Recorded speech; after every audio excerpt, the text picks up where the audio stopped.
আসসালামু আলাইকুম। আমন্ত্রণ বাংলা ভিশন সংবাদে। আপনাদের সাথে আছি রওশন কবির। শুরুতেই বিআরবি কেবলস সংবাদ শিরোনাম। ক্যাপসুলে ছত্রাক, শিশুদের ভিটামিন এ খাওয়ানোর কর্মসূচি স্থগিত। দুটি তদন্ত কমিটি গঠন, সরেজমিনে দেখতে স্বাস্থ্য প্রতিমন্ত্রী কিশোরগঞ্জে। উপজেলা নির্বাচনে নিজ থেকে না এলে বিএনপিকে জোর করে আনা হবে না বলেছেন ওবায়দুল কাদের। সোহরাওয়ার্দীতে আগামীকালের সমাবেশের প্রস্তুতি শেষ। আরও বেড়েছে চালের দাম, মন্ত্রীদেরকে দেয়া কথা রাখেননি ব্যবসায়ীরা। সিন্ডিকেট থাকলে বাজারে স্থিতিশীলতার আশা দেখছেন না বিশেষজ্ঞরা। দেখছিলেন বিআরবি কেবলস সংবাদ শিরোনাম। এবার বিস্তারিত। ভারতীয় কোম্পানির সরবরাহ করা ক্যাপসুলের মান নিয়ে প্রশ্ন ওঠায় ভিটামিন এ প্লাস ক্যাম্পেইন স্থগিত করা হয়েছে বলে জানিয়েছেন স্বাস্থ্য প্রতিমন্ত্রী ডাক্তার মুরাদ হাসান। কিশোরগঞ্জ সার্কিট হাউসে সাংবাদিকদের তিনি কথা জানান। ঘটনা তদন্তে গঠন করা হয়েছে দুটি কমিটি। শিশু স্বাস্থ্যকে সর্বোচ্চ গুরুত্ব দিয়ে কাজ করছেন বলে জানান স্বাস্থ্য প্রতিমন্ত্রী। শনিবার সারা দেশে 2,20,00,000 শিশুকে এই ক্যাপসুল খাওয়ানোর কথা ছিল। গত সপ্তাহে দেশব্যাপী ভিটামিন এ ক্যাপসুল পাঠানো হলে মাঠ পর্যায়ের কর্মী ও কর্মকর্তারা ওষুধের মান নিয়ে সন্দেহ প্রকাশ করেন। তাদের অভিযোগ, ক্যাপসুলগুলো জোড়া লাগানো এবং এসবের গায়ে ছত্রাক পাওয়া গেছে। পরে বিষয়টি স্বাস্থ্য অধিদপ্তরকে জানানো হলে স্বাস্থ্য মন্ত্রণালয় ওই কর্মসূচি স্থগিত করে। আওয়ামী লীগ সাধারণ সম্পাদক ওবায়দুল কাদের বলেছেন, আদর্শগতভাবে ঐক্যফ্রন্ট গঠন প্রক্রিয়ায় ভাঙনের উপাদান ছিল, তাই বিএনপি জামাতের এই ঐক্যফ্রন্টের অনিবার্য পরিণতি হচ্ছে ভাঙন। এ সময় তিনি বলেন, উপজেলা নির্বাচনে বিএনপি অংশ না নিলে সরকার জোর করে তাদের নির্বাচনে আনবে না। 19 জানুয়ারি সোহরাওয়ার্দী উদ্যানে আওয়ামী লীগের বিজয় সমাবেশের প্রস্তুতি প্রায় শেষ। এরই মধ্যে তৈরি হয়েছে দলটির ইতিহাসে সর্ববৃহৎ সভামঞ্চ। চলছে শেষ মুহূর্তের ঘষামাজা। একাদশ জাতীয় সংসদ নির্বাচনে বিপুল বিজয়ের পর শনিবার এই মঞ্চেই প্রথম বক্তব্য রাখবেন প্রধানমন্ত্রী শেখ হাসিনা। কয়েকজন নতুন মন্ত্রী প্রতিমন্ত্রী সঙ্গী করে সমাবেশের স্থল পরিদর্শনে আসেন আওয়ামী লীগ সাধারণ সম্পাদক ওবায়দুল কাদের। পরে সাংবাদিকদের সাথে কথা বলেন আওয়ামী লীগ সাধারণ সম্পাদক। এ সময় তিনি বলেন, জাতীয় ঐক্যফ্রন্টে ভাঙনের সুর বাজছে। বৃহস্পতিবার জাতীয় ঐক্যফ্রন্টের সভায় বিএনপির অনুপস্থিতি এর প্রমাণ। গঠন প্রক্রিয়াটাই বলে দিচ্ছিল যে অনিবার্য পরিণতি হচ্ছে ভাঙ্গা হাট। তো আমরা আগেই বলেছি, বিএনপিরই হাট ভেঙে যেতে শুরু করছে, আর ঐক্যফ্রন্ট তো ভাঙবেই। এ সময় তিনি কথা বলেন নির্বাচন পরবর্তী সংলাপ ও আসন্ন উপজেলা নির্বাচন প্রসঙ্গে। শুভেচ্ছা বিনিময়ে আবার সত্য কিছু, তারা যদি মনে করে ইলেকশনে অংশগ্রহণ করা তাদের অধিকার, এটা কোনো সুযোগ নয়, এটা কোনো দয়া নয়। আমরা দয়া বিতরণ করছি না এখানে, এটা বিএনপির অধিকার। এই অধিকার তারা প্রয়োগ করবে কিনা এটা তাদের ব্যাপার। নির্বাচন পরবর্তী সংলাপ বিষয়ে কোনো দলের কোনো শর্ত মানা হবে না বলেও জানান ওবায়দুল কাদের। মুহিবুল্লাহ মুহিব, বাংলা ভিশন, ঢাকা।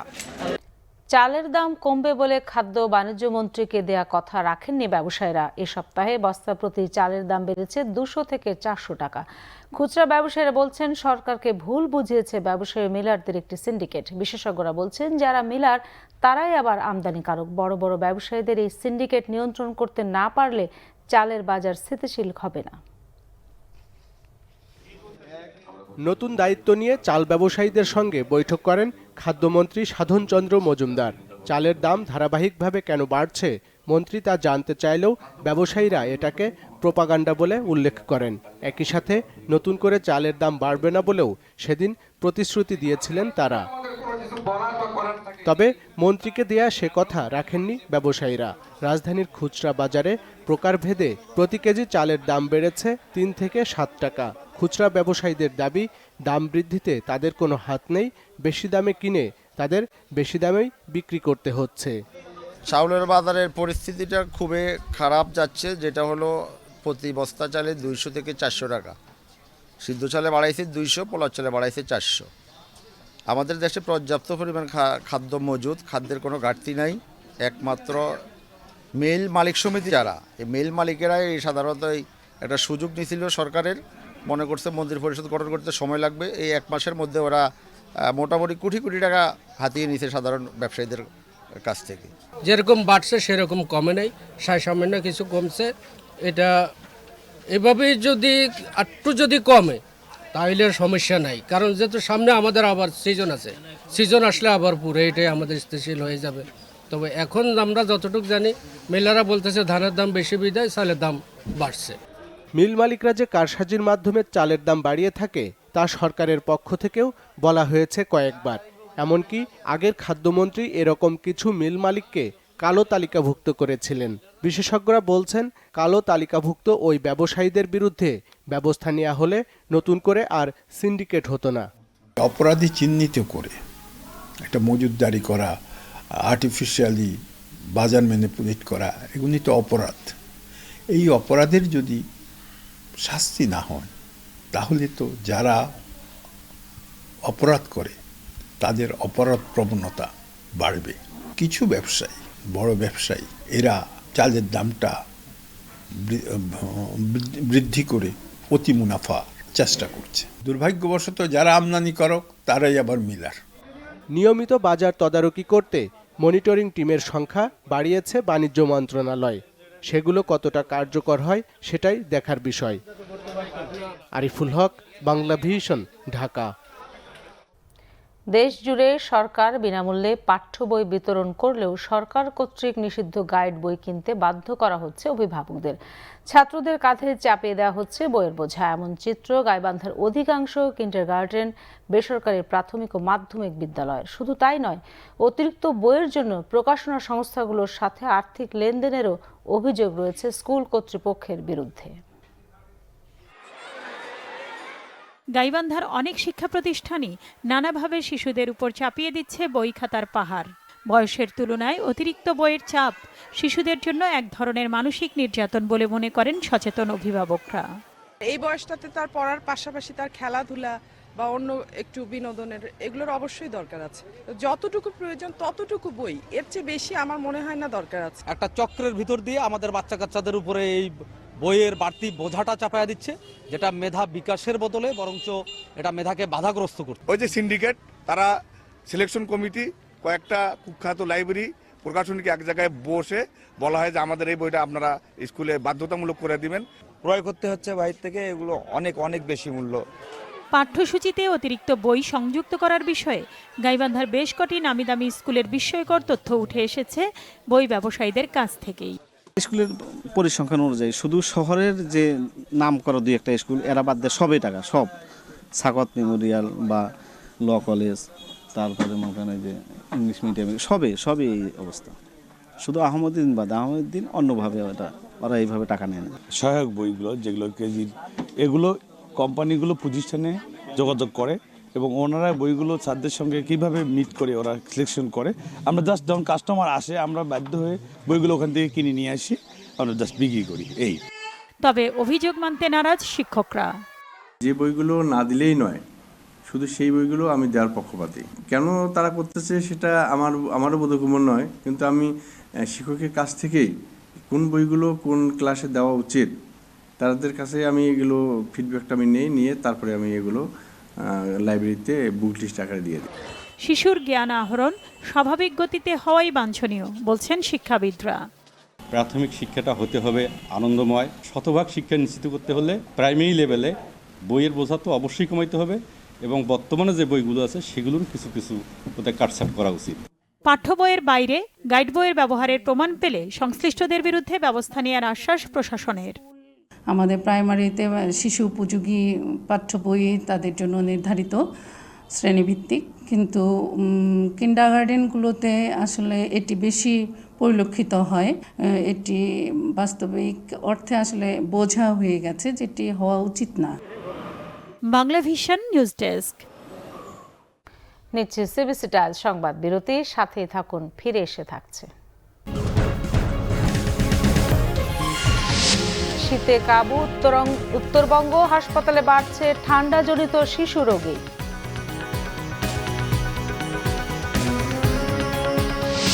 4 দিনেও শনাক্ত করা যায়নি মুন্সিগঞ্জে মেঘনা নদীতে ডুবে যাওয়া ট্রলারের অবস্থান, সন্ধান মেলেনি নিখোঁজ 20 শ্রমিকেরও।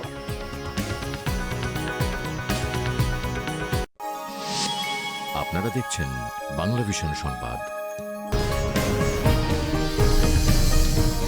স্বাগত আরেকবার বাংলা ভিশন সংবাদে। উত্তরের জেলাগুলোতে পড়ছে তীব্র শীত। লালমনিরহাটে হাসপাতালগুলোতে বাড়ছে ঠান্ডাজনিত শিশু রোগীর সংখ্যা। চিকিৎসা দিতে হিমশিম খাচ্ছেন চিকিৎসকরা। কনকনে আর হাড় কাঁপুনি ঠান্ডায় কাবু হয়ে পড়েছে লালমনিরহাটের দুস্থ নিম্ন আয়ের ও চরাঞ্চলের মানুষ। তীব্র শীতে কেউ কেউ কাজের সন্ধানে ছুটলেও বেশিরভাগই ঘরে বসে সময় কাটাচ্ছেন। ঘন কুয়াশায় সূর্যের দেখা নেই। প্রয়োজনীয় শীত বস্ত্র না থাকায় শীতার্তরা খড়কুটোর আগুনে শীত নিবারণের চেষ্টা করছেন। জেলা উপজেলা প্রশাসন ও বিভিন্ন দাতা সংস্থা শীতার্ত দুস্থদের মাঝে শীত বস্ত্র বিতরণ অব্যাহত রেখেছেন। এদিকে প্রচণ্ড ঠান্ডার কারণে লালমনিরহাট সদর হাসপাতাল সহ উপজেলার হাসপাতালগুলোতে বাড়ছে শিশু রোগীর সংখ্যা। প্রতিদিনই শতাধিক শিশু রোগী ভর্তি হচ্ছে হাসপাতালে। চিকিৎসক সংকটে সেবা দিতে হিমশিম খাচ্ছে হাসপাতালগুলো। মুন্সিগঞ্জের মেঘনা নদীতে ডুবে যাওয়ার চতুর্থ দিনেও অবস্থান শনাক্ত হয়নি মাটি বোঝাই ট্রলারের। সন্ধান মেলেনি নিখোঁজ 20 শ্রমিকের।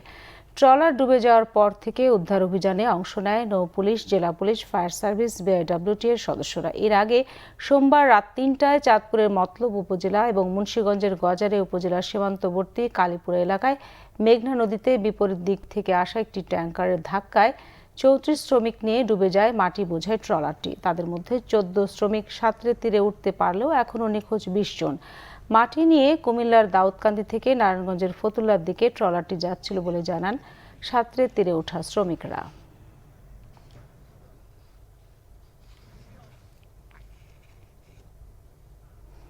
জেলার বাইরেও ব্যাপক আকর্ষণ মানিকগঞ্জের 150 বছরের ঐতিহ্যবাহী হাজারী গুড়ের। খেজুর রসের এই হাজারী গুড় তৈরিতে ব্যস্ত মানিকগঞ্জের হরিরামপুর সহ আশপাশের গাছিরা। এবার অন্তত 20,000 মন হাজারী গুড় উৎপাদনের আশা তাদের। মানিকগঞ্জ প্রতিনিধি আকরাম হোসেনের রিপোর্টে বিস্তারিত। এবার শীতের সাথে ঘন কুয়াশা যেন আশীর্বাদ হয়ে এসেছে মানিকগঞ্জের গাছিদের জন্য। খেজুর গাছে এবার রস নামছে প্রচুর, মানও ভালো। এতে বেড়েছে হাজারী গুড়ের উৎপাদন। প্রথম কাটায় হাজারী গুড় তৈরি হয়, আর দ্বিতীয় কাটায় হয়তো লাল গুড় তৈরি হয়। শীতে মাস 3 চলে হাজারী গুড় তৈরির মৌসুম। তবে খেজুর গাছ ও গাছই কমে যাওয়ায় গুড় উৎপাদন আগের চেয়ে অনেক কমে গেছে। এরপরও মানিকগঞ্জের এ অঞ্চলে গুড় তৈরিতে জড়িয়ে আছেন 50টির মতো পরিবার। অনেক পরিশ্রম। আমরাই তো সকালে উঠি, আজ আমি শুরু করি এ পর্যন্ত রস আনতে আনতে আমাকে 2-3 ঘন্টা আমাকে এই করতে করতেই যায়। সরকারে যদি আমাকে কিছু লোন দেয়, টাকা দেয়, এই টাকা দিয়ে আমরা উন্নত করে গাছ কাইটে গুড় বিক্রি করে তাকে টাকা আমরা ফিরিয়ে দিলাম। সব রসে গুড় হয়, কিন্তু হাজারী গুড় হয় না। হাজারী গুড় তৈরি করতে চাইলে 7 দিনে অন্তত 4 দিনেই খেজুর গাছকে শুকিয়ে বাকি 3 দিন স্বচ্ছ রস সংগ্রহ করতে হয়। পরে খেজুর গাছ কেটে রস সংগ্রহের পর বিশেষ পদ্ধতিতে তৈরি হয় হাজারী গুড়। একটা বেলা 1টায় যাই উঠুম, সন্ধ্যায় আসুম, ওই যে ভোর 4টে যাই আবার পারুম, ওই যে হাজারী হবে। হাজারী গুড় কিনতে ক্রেতাদের করতে হয় বাড়তি কষ্ট ও অপেক্ষা। খুব ভোরে যেতে হয় গাছি বাড়িগুলোতে। এবার প্রতি কেজির দাম পড়ছে 1000 টাকার উপরে। হাজারী গুড় কেমনে তৈরি করে এবং হাজারী গুড় আমরা কেনার জন্য আসছি। খুব সুস্বাদু এবং এখন আমরা কিছু গুড় কিনেছি। ইংল্যান্ডের রানী এলিজাবেথকে মানিকগঞ্জের এই গুড় উপহার দিয়ে গোটা দেশের সুনাম বয়ে আনার কথা শোনালেন জেলা প্রশাসক। হাজারী গুড়কে মানিকগঞ্জ জেলা ব্র্যান্ডিং হিসেবে ঘোষণা করা হয়েছে এবং সেভাবে আমরা কাজ করছি। প্রোডাকশন বাড়ানোর জন্য সংশ্লিষ্ট যারা আছেন হাজারী গুড়ের সাথে, যারা উৎপাদনের সাথে আছেন, তাদেরকে নানা ধরনের পরামর্শ দেওয়া হয়েছে, যেমন গাছ লাগানো, খেজুর রসটাকে প্রিজার্ভ করার ব্যাপারে। মানিকগঞ্জের হরিরামপুর উপজেলার চালা, গালা, বাল্লা, গোপীনাথপুর, কাঞ্চনপুর, রামকৃষ্ণপুর সহ বিভিন্ন এলাকার হাজারী গুড় প্রায় 150 বছরের ঐতিহ্য। Bangla vision news desk. Thakurgaon সীমান্তে বিএসএফ এর গুলিতে এক বাংলাদেশি নিহত হয়েছে। নিহত বাংলাদেশির নাম জাহাঙ্গীর আলম রাজু।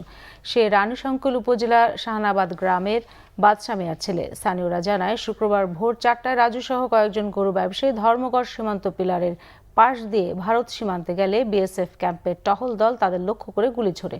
সে সময় গুলিবিদ্ধ হয়ে ঘটনাস্থলে নিহত হয় জাহাঙ্গীর আলম রাজু। সড়ক দুর্ঘটনায় 3 জেলায় নিহত হয়েছে 3 জন। সাতক্ষীরার তালায় সকাল 7টার দিকে ট্রাক চাপায় পিষ্ট হয়ে নিহত হয়েছেন উপজেলা সেটেলমেন্ট অফিসের নৈশ প্রহরী বাবুলাল রায়। পুলিশ জানায়, রাতে ডিউটি শেষে মোটরসাইকেলে বাড়ি ফেরার সময় তালার পুরাতন থানার সামনে পৌঁছলে একটি ট্রাক মোটরসাইকেলকে ধাক্কা দিলে ঘটনাস্থলেই নিহত হন বাবুলাল রায়। ট্রাকটি জব্দ করা হয়েছে। এদিকে লক্ষ্মীপুর সদরের মজু চৌধুরী হাটে ট্রাক চাপায় নিহত হয়েছে গৃহবধূ সুমি আক্তার। তিনি সদর উপজেলার চর রমণী গ্রামের দরবার শরীফ এলাকার বাসিন্দা। এছাড়া গাইবান্ধার সাদুল্লাপুরের মন্দুয়া এলাকায় মাইক্রোবাস চাপায় নিহত হয়েছে এক পথচারী।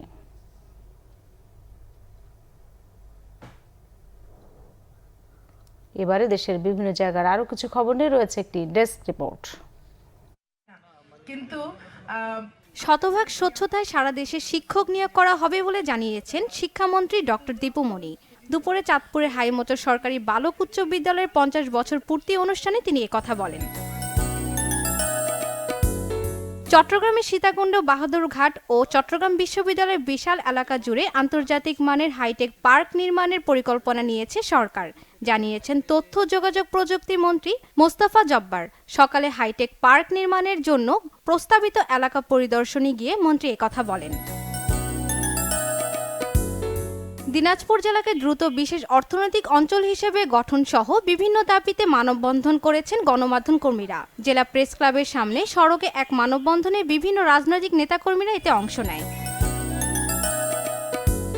বগুড়ায় সমাজতান্ত্রিক শ্রমিক ফ্রন্টের 37তম প্রতিষ্ঠা বার্ষিকী উদযাপিত হয়েছে। এ উপলক্ষে শোভাযাত্রা শেষে শহরের 7 মাথায় শ্রমিক সমাবেশ হয়। এতে সংগঠনের নেতাকর্মীরা শ্রমিকদের ন্যূনতম মজুরি 18,000 টাকা করার দাবি জানান।